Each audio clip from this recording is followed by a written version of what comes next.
चलिए आज का हमारा टॉपिक जो है दर्पण, जो कि बहुत इंपॉर्टेंट टॉपिक है इस चैप्टर का, इसलिए इसको ध्यान से समझिए। दर्पण को परिभाषित किया गया है कि वह चिकनी और चमकीली सतह जो नियमित रूप से प्रकाश की किरणों को परावर्तित करते हैं, उससे हम लोग दर्पण कहते हैं। यहाँ पे चिकनी और चमकीली इसलिए बताया जा रहा है क्योंकि अगर सतह आपका चिकनी ना हो, रुखड़ा हो, तो वहाँ पे जो प्रकाश का परावर्तन हो जाता है वो अनियमित रूप से परावर्तन होता है। अनियमित रूप से कहने का मतलब यहाँ पे प्रकाश का परावर्तन इस प्रकार से होता है, ऐसे, जो कि ये अनियमित परावर्तन है। ठीक है, तो यदि जब प्रकाश किरण अनियमित रूप से परावर्तित हो जाए तो फिर वो सतह चिकनी या चमकीली नहीं होती है। इसलिए यहाँ पे लिखा गया है कि वह चिकनी और चमकीली सतह जो नियमित रूप से प्रकाश की किरणों को परावर्तित कर दे, उसे हम लोग कहते हैं दर्पण। ठीक है, यहाँ पे जो दर्पण है वो दर्पण को मुख्यतः देखिए 3 भागों में बांटा गया है। पहला है समतल दर्पण, गोलीय दर्पण और परवलयिक दर्पण। तो यहाँ पे आज के टॉपिक में हम लोग समतल और गोलीय दर्पण के बारे में पढ़ेंगे, परवलयिक दर्पण हम लोग नेक्स्ट लेक्चर में पढ़ेंगे।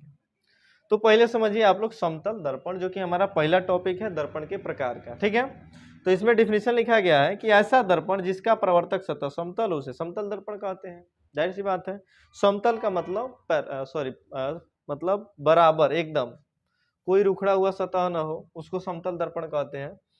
और यहाँ पे इसके एक सतह पर कलई किया गया रहता है, क्योंकि यहाँ पे आगे से प्रकाश की किरणों को परावर्तित किया जाता है। कलई नहीं किया जाएगा तो प्रकाश किरणें बाहर की तरफ निकल जाएगी कांच से, तो प्रकाश का परावर्तन नहीं हो पाएगा। इसलिए यहाँ पे की सतह के एक भाग में कलई किया गया रहता है। तो अगर आपसे पूछा जाए कि समतल दर्पण किसे कहते हैं, तो आप बता सकते हैं कि ऐसा दर्पण जिसका परावर्तक सतह समतल, उसे समतल दर्पण कहते हैं। ठीक है, हो जाएगा तो सीधा हो जाएगा। दूसरा क्या टॉपिक है इसमें, गोलीय दर्पण। ऐसे ही बात है, गोलीय दर्पण जो पूर्णतः क्या हो, गोल हो। जैसे देखिए ये दर्पण हो गया, ये पूर्णतः गोल है, इसलिए ये क्या है, गोलीय दर्पण। और इसी दर्पण को जब 2 हिस्सों में हम बांट देते हैं, तब एक बनता है आपका अवतल दर्पण और दूसरा बनता है उत्तल दर्पण। तो ये जो अवतल और उत्तल दर्पण है, ये गोलीय दर्पण के प्रकार है। ठीक है, पहला प्रकार क्या है, अवतल दर्पण, और दूसरा प्रकार उत्तल दर्पण। ये इसमें एक और डिफिनेशन देखिए लिखाया गया गोलीय दर्पण का, कि जिस दर्पण का परावर्तक सतह किसी खोखले गोले का क्या हो, भाग हो। खोखले गोले का भाग मतलब ये गोले की तरह से, मतलब समझिए कि ये गोला है। ठीक है ना, अब इसको बांटेंगे 2 भागों में, मतलब इसके अंदर कोई पदार्थ नहीं है, यही ना कह रहा है, खोखले गोले का भाग है। पहला है इसमें अवतल दर्पण और दूसरा उत्तल दर्पण। इसी को काट लेते हैं यहीं से, देखिए।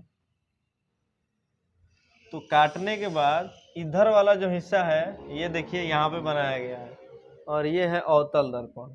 अवतल दर्पण को परिभाषित करने के लिए आप कह सकते हैं कि जिस दर्पण का परावर्तक सतह अंदर की ओर धंसा हुआ है, देखिए अंदर की तरफ धंसा है ये, और उभरे हुए भाग पर क्या किया गया हो, कलाई किया गया, उसे हम लोग कहते हैं कौन सा दर्पण, अवतल दर्पण।